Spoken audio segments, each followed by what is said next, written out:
Welcome to the To the Moon podcast, brought to you by Play Picks and the Lines. Coming to you as always out here on the West Coast, Josh Lander, your host through this new and fun ride in the NFT world via NBA Top Shots. Looking at a little bit of what's happened recently. There's been another pack drop within the last couple of days of recording this, the Hustle and Show pack. Pretty cool pack, actually, full of a bunch of cards and plays that we don't necessarily normally see in the Top Shot world. Normally it's dunks, steals, blocks, layups, jump shots, things like that. These are going to be a lot more of the hustle plays that you'll see. So some pretty cool cards in there. And then, a bunch of new base set cards, as always, when you see a new set or series, challenge, etc. So some other base set moments available there, mostly 35,000 plus. But, it's sort of a testament to what's been, how users will sort of acclimate to the environment where 35,000 used to be seen as this worthless card. And now it's kind of like, well, 35,000 CC cards in terms of, the addition of the card is about 35,000 and still being made. There's still more being made. That's still something now worth having, especially as we see people look to try to get some cheaper cards. So we'll get into a little bit about that when I bring on my friend Matt Ashlock as well, avid NBA shotter and collector. And then, a little bit as well about what else has been going on. They've announced a couple things, including trade tickets, which will be something pretty cool that we'll talk about briefly with Matt as well, in terms of the ability to trade in moments for these tickets. And these tickets will be super valuable in that certain packs that they'll drop will only be available through these trade tickets. I definitely advise you to take a look at the blog that NBA Top Shot has on its website to explain a little bit more about that and why you should really care about these cards and these packs and trade tickets, etc.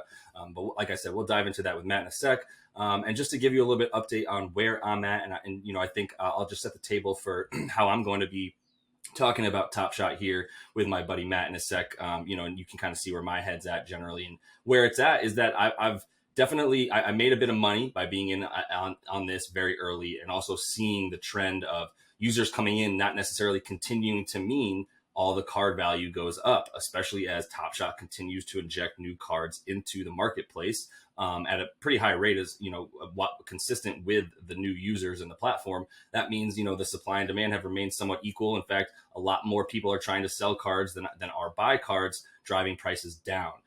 So with that in mind, what I've been looking at is get the cards that you like. I still believe in this platform and this product long term. I believe that there's value and definitely there's a lot of instances where it's worth it to hold on to the cards that you have. Maybe your ROI isn't exactly what you want and you want to dip out and just, sell all your cards as soon as you can and make your money. I'm not telling anybody not to do that. I would just say, if you're already down a bunch of money in terms of your ROI, really just look at it through the lens of, is this money that you can afford to just leave where it is? Or do you need to try to make some money back? And if that's the case, then, there's a bunch of other strategies that we can and will get into. But as far as where I'm at, like I said, I'm collecting cards that I like, not at a very high rate. I still see things dropping a lot, but a card worth $8 to $9 to $10 isn't really going to go down. It's only going to go up at some point if you believe in this at all. As I said, I do. So, definitely jump into the comments. Make sure you're liked and subscribed to the video. Let us know, specifically me, what it is that you want to talk about. And if there's any questions, happy to answer those and jump into those comments with you guys as well. Let's bring Matt on here to get into some of what he's been up to. Like I said, how's he been, reacting to the things that I've been talking about just now in terms of these new packs or this new pack and other cards that are being injected into the marketplace. Is he buying? And then, as I mentioned, I do want to talk a lot about future. Look at these things through the lens of future predictions of what's going to happen in the marketplace and on Top Shot in general. What's good, Matt? How you doing, buddy? Hello. Doing good. Just trying to figure out if I can afford a $2,000 Steph Curry Top Shot. Don't think I can right now, but no. I'll keep looking at it. Which one's that? The rare metallic gold where he does like a slow-mo. And I'm like, I just look at it and there's no fans in there and you can see the banners in the background. And I'm like, man, I want that one. But dude, what a perfect entrance for you. Because as I always tell people, I didn't really intro you this time as the guy who just loves collecting and is a good, perspective from someone who enjoys the collector's aspect of this. But that you are heavily. So first of all, just tell me a little bit about this Steph card. What's the sort of, the edition size and all of that. And then, let me know, like, is this something that you're considering buying just because you love it? Or do you see there it being a reason to hold on to it for a while as well, So, I mean, with any Steph card, you're getting the greatest shooter in the history of the world. which is valuable in of itself. It's a 1 of 499, so it's pretty rare. And also something that I don't know if we mentioned, the highlight is in slow motion. And you don't see a lot of highlights in slow mo, and I don't think we've talked about that yet. But I don't know if that adds anything. I think to me it adds something because it's pretty cool. I think looking back in a few years, people will be like, why are the seats empty? You know what I mean? Something that we've kind of gotten used to now because of the pandemic. But I think in a few years, people are going to be like, this is a crazy thing. But it's $2,300 right now. Not something I could justify. Not something I'd buy. It'd be something that I'd look to like consolidate some other cards into. Yeah. But I'm not quite ready to sell my James Wiseman yet, or a different Steph card. Yeah. And so I'll hopefully I'll keep watching it. Maybe it'll drop a little lower where I can justify it. Yeah. But just finding those cards you love and kind of watching them and trying to figure out when to buy in. It's a fun process. I'm with that. That's a great way to describe what I've been doing. What I was trying to say a minute ago before you jumped in, which is I've been eyeing cards like Alexei Pokuevsky. I'm just going to call him Poku henceforth. I think that's the first time I've ever heard his name pronounced. I have no idea how to pronounce it. I've searched his name so many times in Top Shot. His full name comes up that every time I see it, I go, let's give this a pronunciation try. But for the purpose of conveying exactly what I'm trying to say, his name is Poku. And he is the 7-foot+ phenomenon, playmaking center guard forward, whatever he is for Oklahoma City. And he's definitely not, an established player by any means, but it's something who I do actually think he will and could be good. And as a result, I also just like this kid. I like his game. I like his style. So I wanted to own, one of the cards of his first highlight in the game. Mm-hmm. And I do like it's a dual process here. It's not like I just collect and I just look to invest. It's like I want both. I'm only going to invest in things that I like. And that's what you were saying is you want this Steph card. And it's just a little bit too early, not only in the game in general, but also in terms of understanding what Top Shot is going to do moving forward. It's a little too early to just say, I know this is the trend. I'm going to buy up all these cards because this is going to be what's successful. It's just not that black and white. No one really knows. We all have our thoughts of what it's going to do and the graphs that we analyze and the trends that we see. But at the end of the day, none of us know jack. Right. We're all just trying to figure out the best way we can. I mean, we have a little idea, but things could change tomorrow. Totally. You know what I mean? With one new Top Shot blog. Totally. 100%. One new bit of added content and the rest. So, to that point, I'll just say that's why I think any of us are hesitant to buy. That's why you see there being, a surplus of sellers versus buyers. Because they're just people want to make sure that they don't lose all of their money and they get scared when they see a red ROI, et cetera. But that's why I said, and maybe you have you can attest to this as well. Do what you need to do to get your account back to where you want it in terms of having money that you liquidate and put into just dollars that you can actually transfer out of your account. So you get to a safe place where you're not freaking out every day, waiting for your ROI to come up. And then you can actually enjoy this product, right? I don't think it's something that people who are just looking to make quick flips and make a quick buck are going to be too pleased about, but that's not what it was meant for. Well, the people who make the quick flips are then going to be out of the ecosystem, and then, they'll make their quick flip. And also they're not going to get a pack or a card every single time. So the people who are actually sticking around, it's tough because my ROI right now is red, and it hasn't been red forever, but it's only because of like 2 big purchases that I made of rare cards that at the time, which, when we were just as confident now, at the time I was like, this is a good purchase. I have since been proven wrong, but luckily I only make a big purchase if I'm like, all right, are you going to be okay if this halves in value tomorrow? Mm-hmm. You know what I mean? Because if I'm spending that much money, thousands of dollars on it, I got to make sure, like, hopefully in at least a year or two long term. So I think that's how me and you both think of this, and how I think people who are probably going to be watching this podcast think of it, is think of the long term. So if you got to make sure, the card you're going to purchase, would you be okay if it halved in value tomorrow? Because I'm sitting on 2 fat rare cards right now that are just tanking my ROI. And my girlfriend, who doesn't invest as much as I do, but she's like, look at how much have you made? She like teases me, and I'm like, yeah, okay, ha ha ha.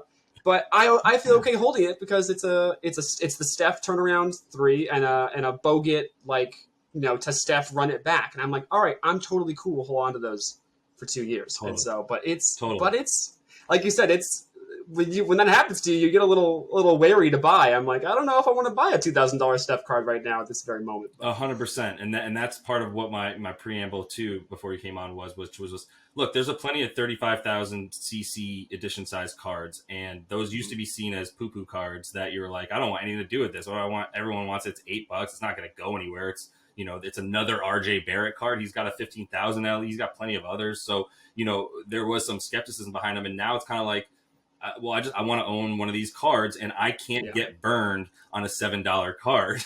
Exactly. I spent $7 and it has nowhere to go. Even if it drops to $1, it's like, and it comes back to like, it's just fun to collect these things. And if the floor to get in is $80 a card, then it's not going to be very fun. But like the other day, when the Hustle and Show dropped out, and there was some new base set cards.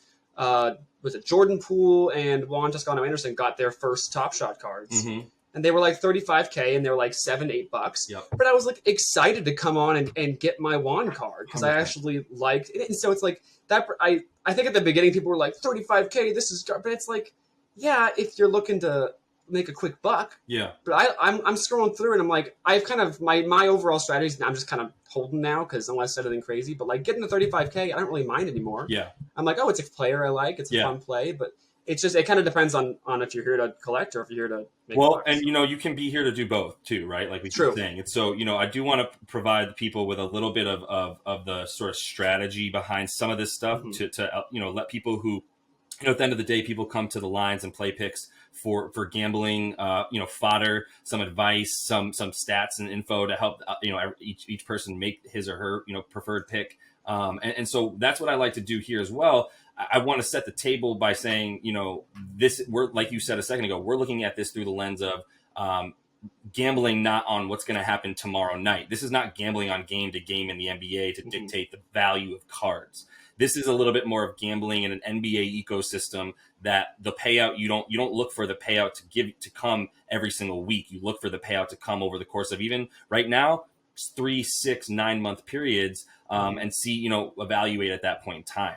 And so, using some of the factors that we are getting in terms of updates about new packs like the Hustle and Show, updates about these new trade tickets system that I told the people at the beginning we'd go over for a minute. Very exciting. These types of things, the types of utility that's still yet to come, that's going to be offered to these cards, where this card is tradable for something else in real life or in the NBA ecosystem in some way. That's going to be really helpful to the value of the cards and to the sort of fun gambling nature of this, because if the card has more value than, and used to it just beyond, this is a cool thing to collect and its value will go up and down based on a market. It has more value and sort of, application than that. You're going to see that affect the value. Now you've got to take those things into consideration a little bit more fine-tunedly while you're trying to make a decision about what to buy, when, and when to sell what, right? So just focusing on that for a minute, like I said, thinking of things 6 months to a year, what are some of the things that you might be excited for that are to come that will impact value of cards, such as the utility of these cards, or even if it is something to the effect of increasing the collector item coolness factor, if there's things like that, I'm really intrigued by, I don't know if you saw this recently, like Devontae Smith in the NFL got drafted, and he came out with something beforehand where he's like, it was like Smith coin or Smitty coin, where it was like, if you own it, you get someone, you can like play video games with him or FaceTime with him. I could see something where like players who are really active on Top Shot, like Terry Rozier, Harrison Barnes, like nothing's stopping them from tweeting out tomorrow, like, hey, whoever owns, my Top Shot, gets exclusive access to this. You could FaceTime me. It's like, I really look forward to those like special interactions kind of with players. And like, that's like stopping me from wanting to sell something. Like Terrence Ross. I know he's very active on Twitter. And so I'm like, I don't really want to sell this Terrence Ross card. What if he comes out tomorrow and it's like, anyone who has my card, this. So that's kind of an idea. Same with like exclusive merch. You could have something where it's like, you could trade in, you could have a team say, hey, trade us, Warriors, hey, trade us any of your Warriors things and you get exclusive access, or you even win the certain merch stuff like that. It's kind of like the possibilities are endless because it's just all digital. And so, and I don't know, I think we've talked about this in the past, and I think you might have mentioned that they've talked about it, but kind of like a game aspect. And I know like 2K, my team, you collect these cards, you play them in a real life 2K video game. I don't think they could have something on a scale as large as that, but something where the idea of like you put together a team using the players you have, like that would be huge for the ecosystem. And so like all those kind of things like have yet to come, and it only makes you more excited for the future getting in now on the ground floor. 100%. And that's what I would run with for a minute before we talk about the tradable tickets real quick, which is the idea of a video game. And, you know, I work at NBA 2K, so this is definitely a huge part of my world. I will say, you know, that the video game itself is something cool. I think it's another environment where, you know, these cards sort of bring value similar to just the Top Shot market, you know, on NBATopShot.com. Now you have another sort of environment on this video game on the computer that you can use these cards. You can even think of it as potential ways to incorporate fantasy, right? So now you're talking about how we've gone from gambling on just the macro to now actually gambling on the micro, where the cards that you own, et cetera, those are your fantasy lineup and how players do in real life, et cetera, right? You've got that. And then the thing that I really like is the idea of essentially some iteration of that fantasy game where these cards bring value because the performance on the floor of these players brings you money directly. Whether it's it's a corporation of sort of DFS in a way where every single day, you know, the cards that you have, you pit them up. Maybe you lose them if your lineup doesn't win or whatever, right? Like there's a ton of different applications, as we keep saying. But I think that's the main point behind that to drive home to everyone is right now we don't have those things. So what you're doing is true speculation. And as a result, you should be enjoying this by collecting cards you like. Because I'm telling you right now, I'm going to buy a James Harden card where he is from season 1 in the playoffs and he blocks Luke Dort to win the series against the Thunder. And that card is trading at like $400 right now. And it's only going to probably drop a bit. I don't care. I'm going to buy it at some point. It'll probably drop after that, but I'm going to be okay because I love that card and I wanted it. And I know that it's going to be coveted at some point just because this is going to continue to grow. And like we said, add factors to it. So that 1 to 2 year scope is crucial, right? And then also understanding that right now we can predict everything we want. Just get the cards that you like and you think might have value in the future. Don't be super worried if they drop in price the next day or something. One thing to keep in mind that I like to talk about is looking how much was it inventory or is still left in a card before investing in it, because that's also stopping me from investing in some season 1 cards. As you look at them and there's still 30% of them not in the market. Okay, what's going to happen when 30% of those cards are introduced to them? It's, you know, if you do it all at once, it could tank the value. But I know that they have a plan for the timeline of doing it. And I think that brings us to the trade tickets of, isn't that going to be something where they're going to, not every trade-in thing is going to be a Series 1, but they are going to have Series 1 packs that require trade-in tickets. Solid segue, for sure. I'll back you up just a sec to sort of explain everything a sec here, which is what Matt's talking about when it comes to card inventory is, you know, let's say that there's a season 1 card of Jaylen Brown that has 2,500 editions, right? Well, in season 1, they made 2,500 editions, but they only put out in packs 2,000 of them. So there's still 500 Jaylen Brown cards that haven't even been put into circulation, right? Even though it's a limited edition card that they're not going to make anymore. That doesn't mean that just because they've already made them doesn't mean they put them into the environment. That's number one. So then you segue into these trade tickets, which, to give some background there, is essentially that there will be specific moments. It's not unclear a little bit if it's specific moments or if it's just any moment. I believe it's actually. I believe it's any moment, rare, common, legendary, any moment, which I think is kind of. I think that's kind of funky because I feel like if you trade in a rare or a legendary, which I don't know why anyone would do that. But that should net you. I feel like more than one trade ticket. Precisely. Maybe they won't. Maybe they'll change that. Maybe they won't. To get to that point, before we get too ahead of ourselves, they haven't really established tiers. But the most important thing is any card that you have in your collection. It'll probably be, let's say, 10 cards or whatever, a combination of any cards in your collection. You can trade into the Top Shot team, and they will give you a pack full of other moments, right? They will give you a ticket. That ticket will then allow you to, get in line for other packs, right? So there'll be certain queues that you can only join if you have a certain amount of trade tickets in your possession because you traded unwanted moments for trade tickets. Right. So that's the general idea. That is something that is fantastic for a lot of reasons in terms of, I think they were trying to address the issue of every time we get a pack, there's going to be, one card that's a part of a new set or series. And then there's going to be 3 base sets. And you may or may not enjoy your 35,000, CC edition of Domantas Sabonis, and you may not want it. So you might want to get rid of it because it's only $7 and you don't care for Domantas or whatever. But All-star Domantas. Yeah, Demonta. Sorry, apologies. Definitely not. I'm a huge fan. I would never do such a blasphemous thing. But with that, with that in mind, like that opens up the possibilities of those season one moments that we were talking about. That 500 editions of the Jaylen Brown that's still left haven't been put into the marketplace. The only way to get those is going to be through trade ticket queues, etc. This is something that opens up a fantastic world of possibilities. How do you feel about stuff like that? I like it because I think it's a nice paced way of, like, if they just came out and said, "All right, we're doing a pack drop of 100 of the remaining Series 1," like, that would just tank Season 1. Yeah. But they're probably going to do something where it's like they'll do a Series 1 of a certain number of people every so months. I think they said, if I remember the blog correctly, it was like November 2022 when they're thinking of having them all. And I think there's like a few they'll keep for promotion purposes. Right. But I think it's a healthy way to introduce, because that was my main concern before I was investing in my Steph one, because I invested in it and I realized, I mean, there's still 30% of these cards, and then I was like, what if they come out? And I worry how that affect my value. Sure. But the way this system sets up, I think it's a healthy way. I think it's also a fun way to recycle moments and get other things that people didn't want that you could get. I think it's just a nice new way of getting packs. The most fun part about Top Shot is opening packs. Yeah. And so any way that you can get new packs, Yep. and this one doesn't even have them minting new cards. Right. So you're getting cards that have already been minted and getting able to open packs. So it's kind of a win-win because it doesn't increase the supply and it allows people to do the thing that they like to do the most.